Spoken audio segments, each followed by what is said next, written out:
Most people come to Mauritius for the beaches, but I'll show you what's beneath. Turquoise lagoons, palm trees, endless sunshine. Mauritius looks like a postcard, a paradise frozen in time. But it wasn't always so peaceful. This island rose from the depths of the ocean, forged by fire, shaped by violent eruptions, and sculpted over millions of years. Today, Mauritius is one of the most beautiful islands in the world. But beneath your feet lies a forgotten story. A story of fire, lava, destruction, and rebirth. In this video, I'll take you beyond the beaches, beyond the resorts, to uncover the volcanic origins of Mauritius. We'll explore ancient craters, hidden mountain ranges, colorful dunes, and incredible geological secrets. Because paradise always hides its wild side. You see, most people relax on these beaches without ever realizing they're standing on ancient lava flows. The cliffs, the mountains, even the sand itself, all born from fire. But that's not something you'll find in a travel brochure. You just have to know where to look, and today, that's exactly what we'll do. Let me take you back not just years, but millions of years. Picture this island before the turquoise lagoons, before the palm trees. Imagine the ocean floor tearing open, magma erupting violently, shaping land, building mountains, forming what we now call Mauritius. It wasn't created in silence. This paradise was forged in fire, chaos, and time. And if you know where to look, the island still tells its ancient story. From the peaks of Morne to the sleeping crater of Trou-Auxerre. And when you listen, Mauritius reveals its secrets. Let's start with Morne, Brabant, towering over the southwest coast. This mountain isn't just a scenic postcard, it's a fragment of the island's volcanic heart. Millions of years ago, it stood at the edge of a fiery caldera, surrounded by molten rock. Today, it rises like a sentinel, watching over the island, sculpted by erosion, but still whispering of its explosive birth. But Mauritius hides more than craters. The island's very shape, the jagged peaks, the curved mountain ranges, all tell the story of its violent origins. Look at the Mocha Mountains, rising like a crown over the island's center. Those sharp ridges and rugged cliffs, they were once rivers of molten rock, frozen in time as the island took form. Further north, the iconic Peterboth Peak stands tall. Not just a hiker's challenge, but a geological monument. Its unique, boulder-like summit isn't just a random formation. It's the scar of ancient volcanic activity, carved by wind and rain over millions of years. And then there's Chamarel. At first glance, it's just colorful hills, a strange, beautiful ripple of red, ochre, violet, blue, and purple sands. But look closer, and you'll discover that these vibrant tones come from minerals like iron and aluminium oxides, left behind by long-forgotten volcanic eruptions. Over time, these minerals separated, not by magic, but by the science of differential cooling, humidity absorption, and chemical weathering. And yet, scientists still debate the full mechanism. Even today, no vegetation grows on the seven-colored Earths, a mystery that continues to puzzle geologists. The soil resists erosion, resists blending, and stays separate no matter how many times it rains. You can even take a handful, mix the colors, and watch them slowly separate again, like a silent spell cast by nature. But the story doesn't end with mountains and colorful sands. Mauritius is still changing. The volcanoes may have gone silent, but the island never stopped evolving. Rain, wind, and waves continue to sculpt the coast, shaping new cliffs, digging sea caves, and redrawing the island's outline year by year. Coral reefs rise over ancient lava beds, forming new ecosystems over old eruptions, and forests now grow where molten rock once flowed, silently reclaiming the scars of fire with green. Some species of plants, like the endemic bois de nat or Trochetia boutoniana, grow best in volcanic soils, thriving in the mineral-rich dust left behind by chaos. Even underground, hydrothermal activity and tectonic drift continue. too slow to see, but powerful enough to shape the island's future over millennia. Mauritius is not a fossil. It's a living, breathing landmass, still shifting, still transforming. And if you listen carefully, the island still speaks. And deep beneath your feet, scientists have found something extraordinary. In 2017, geologists made a discovery that shook the scientific world. Hidden beneath Mauritius lies the remains of a lost continent. Mauritia, a fragment of an ancient landmass, long submerged beneath the Indian Ocean. Millions of years ago, Mauritia was part of a supercontinent, a vast prehistoric world that cracked and broke apart, sinking beneath the waves. But here, on Mauritius, small pieces of that lost world still survive. Think about that. This island isn't just a product of volcanic fire. It's also one of the last visible traces of a forgotten continent. But the legacy of fire shaped more than just rocks and landscapes. It shaped the identity of the island and the spirit of its people. Take Le Morne, Brabant. It's not only a geological wonder, it's a symbol of freedom, struggle, and resilience. In the 18th and 19th centuries, escaped slaves known as Maroons fled to its cliffs. Hunted by colonial authorities, they found refuge on this towering mountain, far from chains beyond the reach of oppression. But history carries both hope and tragedy. Legend says that when slavery was finally abolished, soldiers were sent to Le Morne to deliver the news. But the Maroons, seeing armed men approach, feared the worst. In their desperation, some chose to leap from the cliffs, unaware that they were already free.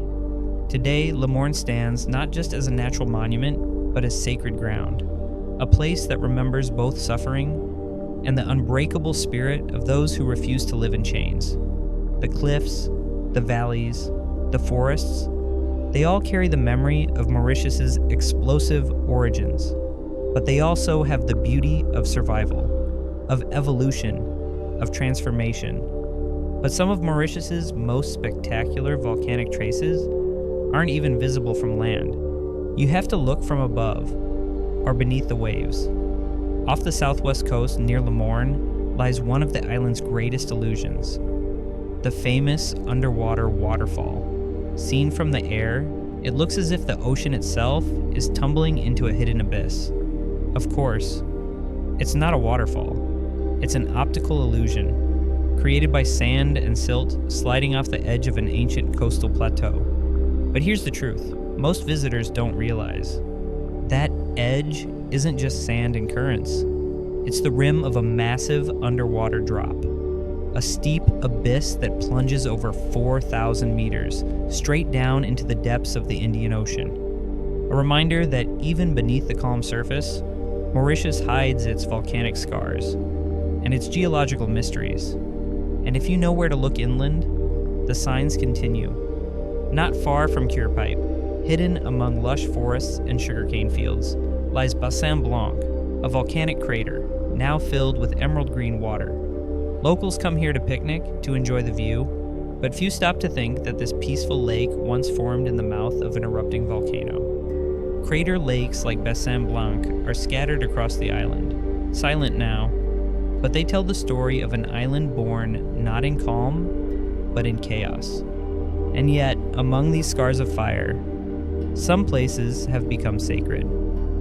Further south, cradled in the heart of the mountains, lies Grand Bassin, or as many locals call it, Ganga Talao. It's not just a lake, it's the most sacred Hindu site in Mauritius. But its origins, like much of this island, are volcanic. Grand Bassin formed inside an ancient crater, and now filled with calm green water that reflects the surrounding peaks. For Mauritians of Hindu faith, this place holds deep spiritual meaning. Many believe its waters are linked to the holy Ganges River of India. Every year, during the festival of Mahashivaratri, thousands of pilgrims from all over the island walk for miles. Some barefoot, some carrying offerings, others carrying statues or symbolic structures, all to reach the shores of this sacred lake. But Grand Bassin is more than just a religious site for one community. Mauritius is a mix of cultures, religions, and ethnicities: Hindu, Muslim, Christian, Chinese, Creole. And yet, when it comes to Grand Bassin, it becomes a place where unity is visible. During these celebrations, you'll see people from all walks of life, from different faiths and backgrounds, sharing the journey, respecting the tradition, and coming together around this volcanic crater that has become a spiritual sanctuary. Here, the island's fiery past meets its peaceful present, and its incredible cultural diversity. But the story of Mauritius isn't just written in its volcanoes, it's written in the footsteps of the people who arrived here. And to understand that story, you have to go back to where it all began. On the southeast coast, near the quiet village of Vieux Grand Port, history left its first footprints. This is where the island's human story started, long before the resorts, long before the cities. It was here in the early 17th century that the first Dutch settlers arrived. They chose this natural bay, protected by volcanic peaks and coral reefs, to build their first settlements. Back then, the island was wild, untouched, and full of unknowns. Today, all that remains of that time are fragments of stone, scattered foundations, and the echoes of history. But thanks to the Frederick Hendrick Museum, visitors can walk among these relics, retracing the earliest European steps on Mauritian soil. Cannons, maps, tools, old fortifications, they tell the story of sailors, merchants, explorers, and the beginning of the island's colonial chapter. Vieux Grand Port isn't just ruins, it's where Mauritius took its first steps into the world, a quiet place yet filled with the echoes of ships, trade, and the complex history that shaped the island's future. From the quiet ruins of Vieux Grand Port to the busy heart of the island, Port Louis. Today, it's Mauritius's capital, chaotic, colorful, alive. But look beyond the modern buildings and traffic, and you'll see the layers of history still standing. Founded by the French in the 18th century, Port Louis was never just a city. It was a port, a gateway, a melting pot. Over the centuries, traders, explorers, laborers, and dreamers from every corner of the world arrived here, bringing goods, traditions, and their own stories. High above the city, keeping silent watch, stands Fort Adelaide, also known as La Citadelle. Built by the British in the 19th century, this fortress was never used for battle, but its presence speaks volumes. From its stone walls, you can see the entire city sprawling below. The markets, the docks, the mountains beyond. It's a reminder of the island's colonial past, but also a place where you can pause, take in the view, and understand how Port Louis grew from a sleepy port to the island's beating heart. And down below, the famous Port Louis Market, Le Bazaar, captures the island's true spirit. Step inside, and you'll be hit by a whirlwind of sights, sounds, and scents. Fresh fruit piled high, spices from India and China, street food sizzling on grills. Creole music drifted through the alleys. The market isn't just for tourists. It's where Mauritians shop, gossip, haggle, and share stories. It's where generations collide. Old ladies selling herbs, young vendors calling out deals, fishermen with their morning catch. Here, the island's diversity is on full display. Indian, Chinese, African, European, all woven together in a single bustling space. Port Louis is loud, messy, but real. And for those who want to understand Mauritius beyond the beaches, this is where you start. But the traces of history around Mauritius aren't all on land. Just off the northern coast, rising suddenly from the ocean, stands Coin de Mire, or as sailors called it, Gunner's Coin. At first glance, it's just a dramatic, rocky island. Sharp cliffs, no beaches, no easy way to climb its steep face. But this place holds its own chapter in Mauritius's colonial past. During the fierce struggles between the French and the British for control of the Indian Ocean, Coin de Mire played a strategic role. It served as a lookout point, a place to watch for approaching ships, and even as a hidden anchor spot for vessels preparing to attack or defend.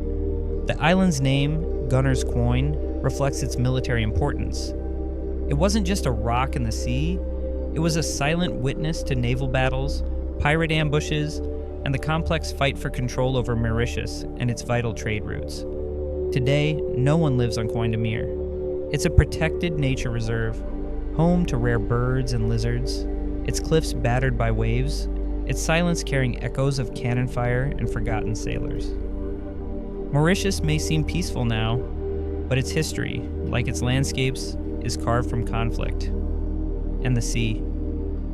But beyond the cliffs, beyond the battles and history, lies the other side of Mauritius. The part shaped not by fire or war, but by the ocean. Surrounding most of the island is a vast living border, the coral reef. Stretching for over 150 kilometers, Mauritius's barrier reef is one of the largest in the Indian Ocean. It forms a natural shield, breaking the power of the waves, protecting the shores, and creating the calm, shallow lagoon that wraps around the island. But that lagoon isn't just a picture-perfect paradise. It's living proof of how life can thrive in the aftermath of volcanic chaos. Millions of years ago, when Mauritius first rose from the sea, it was bare rock, no beaches, no palm trees, no life. But over time, as the volcanoes cooled and the island settled, tiny coral polyps colonized the shallow waters.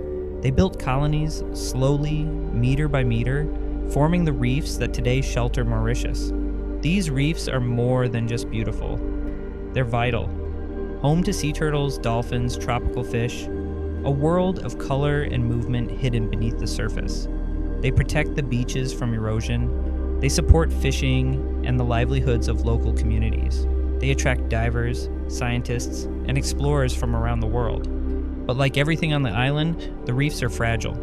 Climate change, pollution, and careless tourism threaten their survival. Mauritius may have been born from fire, but its future depends on the ocean. And yet, the very waters that surround Mauritius, the ones that shaped its coastline and cradled its coral reefs, now face their own battles.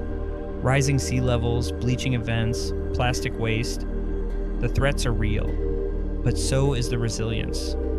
Local communities, marine biologists, and grassroots movements are stepping in, protecting the reefs, restoring marine life, and protecting the ocean, the very heartbeat of Mauritius.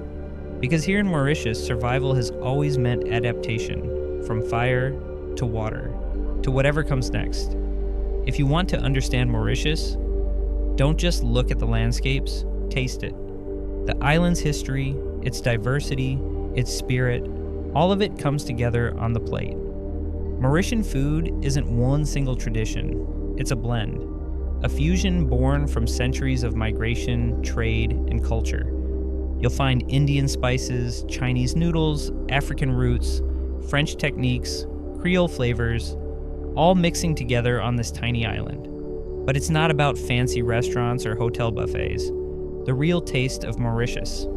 You find it in the streets, the markets, the small family kitchens. Walk through Port Louis Market or a village food stall, and you'll smell it.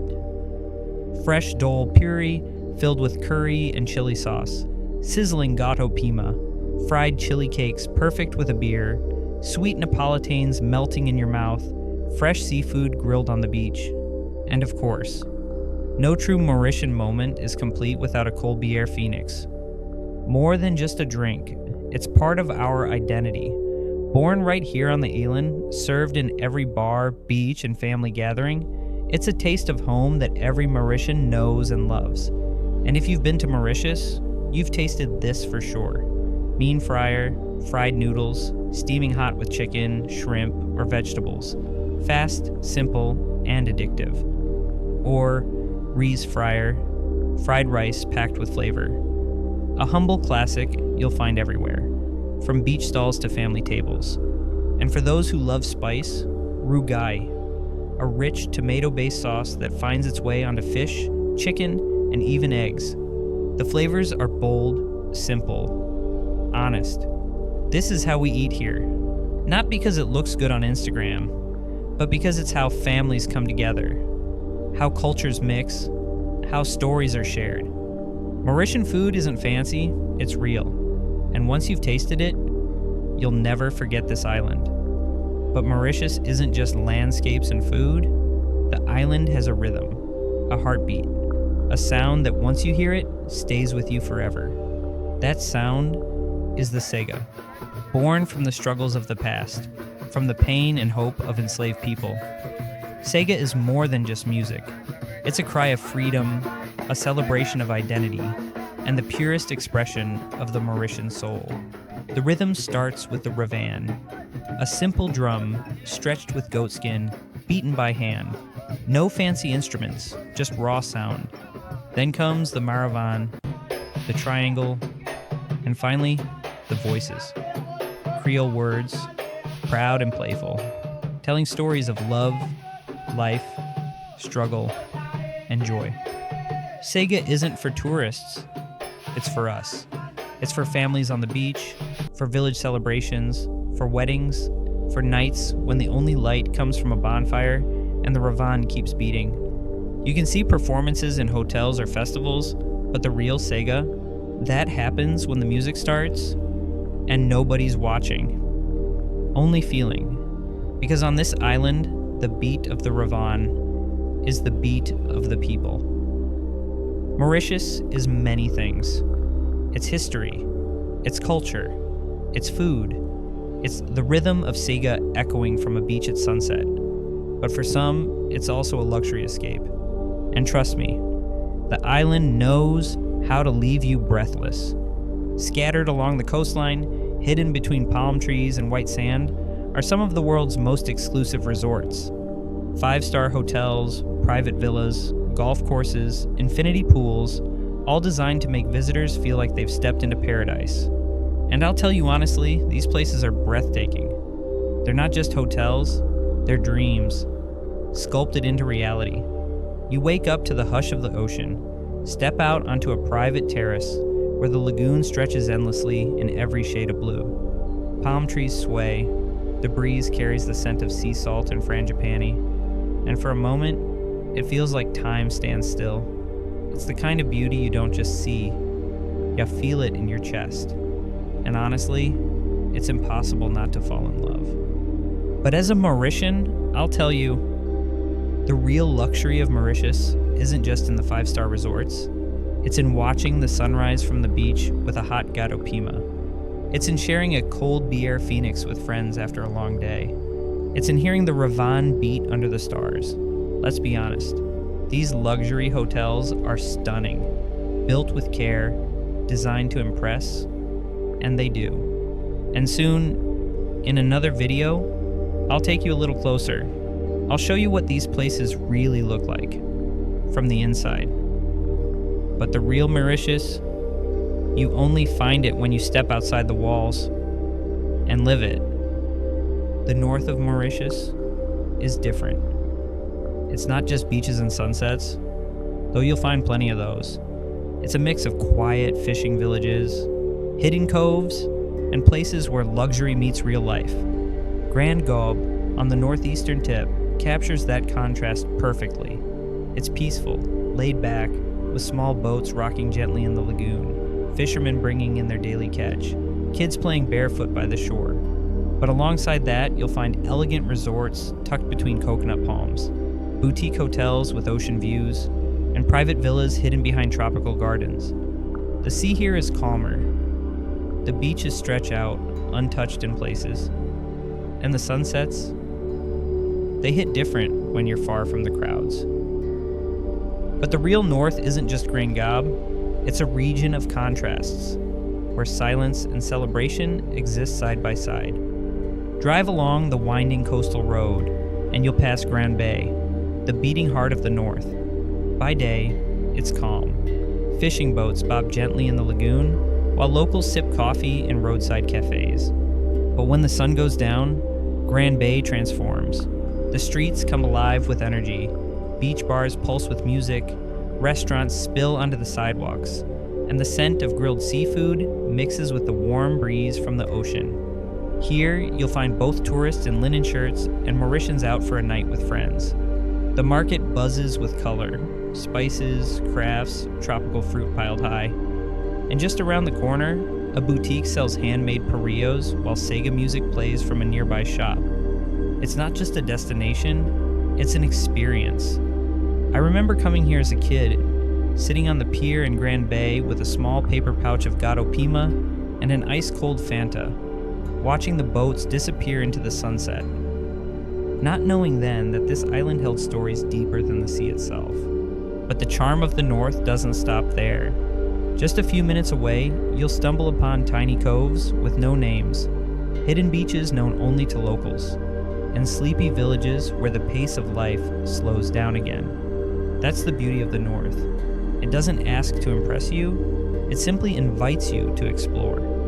Further along, hidden spots like Cap Malheureux, with its famous red roof church watching over the bay, and quiet beaches where you can still sit, feel the breeze, and remember why Mauritius always surprises you. The North shows both faces of the island, the postcard views, and the quiet corners only locals know.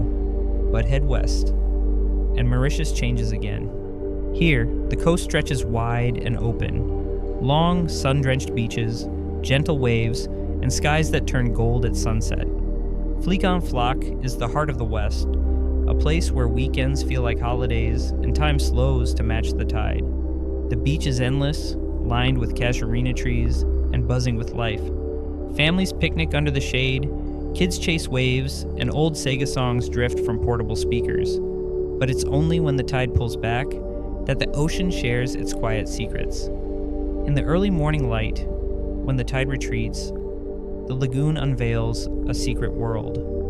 Shallow pools, coral beds, and reef flats that slept beneath the sea all night. The water becomes still, quiet, and for a few short hours, the reef opens up to those who know where to look. I still remember watching my grandfather walk out into the lagoon with nothing but a long stick and a worn pair of sandals. He wasn't in a rush. He moved slowly, scanning the shallow water, looking for signs. A puff of sand, a sudden shadow, a tiny movement in the reef. He was hunting, orit, octopus, the way his generation had always done. No gear, no noise, just instinct, knowledge, and patience. He'd come back with one or two, sometimes three. He'd clean them right there on the beach, then grill them over a fire made of driftwood, while we waited with our hands still salty from the sea. That wasn't a tourist experience, that was Mauritius, the kind that lives in memory. But if you only follow the maps, you'll miss the best parts. Mauritius keeps its secrets, tucked away, far from the tourist crowds. There are beaches where you won't find sunbeds or cocktails. Just sand, silence, and the sound of the ocean. Places like La Cambuse, hidden in the south, wild, windswept, and untouched. Or Pointe d'Asni, where the water turns a shade of blue so clear, it feels unreal. Further inland, narrow roads wind through sugarcane fields, past old Creole houses, mango trees heavy with fruit, and villages where life moves slower. It's in those villages, not in the hotels, that you hear the real Mauritius.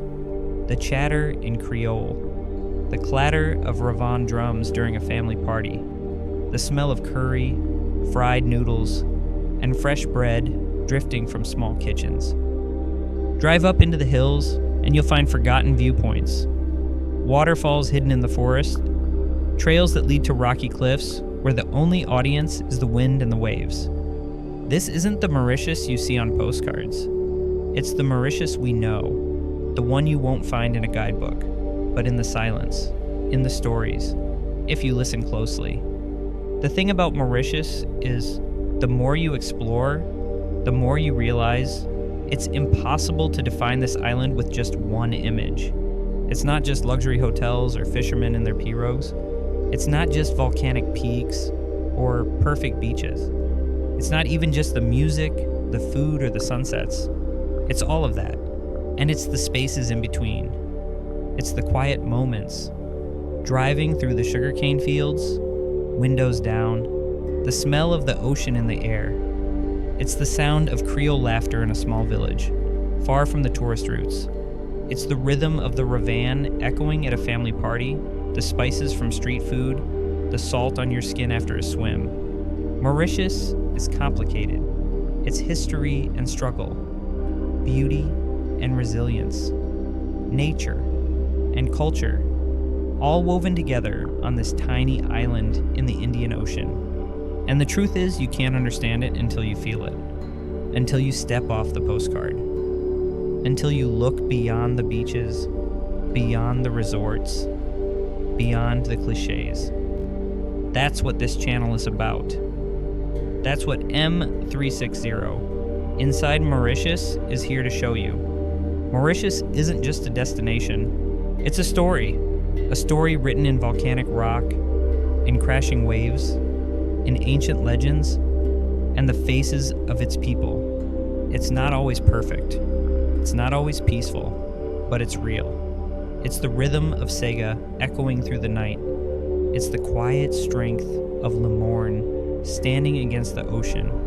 It's the hidden beaches, the crowded markets, the sunrise over Grand Bassin, the smell of spices in a village kitchen, and the golden sunset over Fleek en Floc, where the sky melts into the sea. It's the echo of history at Vieux Grand Port, the wild cliffs of Coin de Mire, the heartbeat of a ravine under the stars. And the truth? Mauritius doesn't reveal itself all at once. You have to explore it, you have to listen, you have to live it. And that is exactly what we'll do. This is M360, Inside Mauritius. Not the version dressed up for tourists, not the postcard, but the real island. From the inside, like a Mauritian. So if you want to see Mauritius, really see it, stick with me. If this story moved you, hit subscribe. The next chapters go even deeper. What's coming next will take you even deeper inside. I'll show you my Mauritius. Just me, you, and Mauritius. One story at a time. We're just getting started.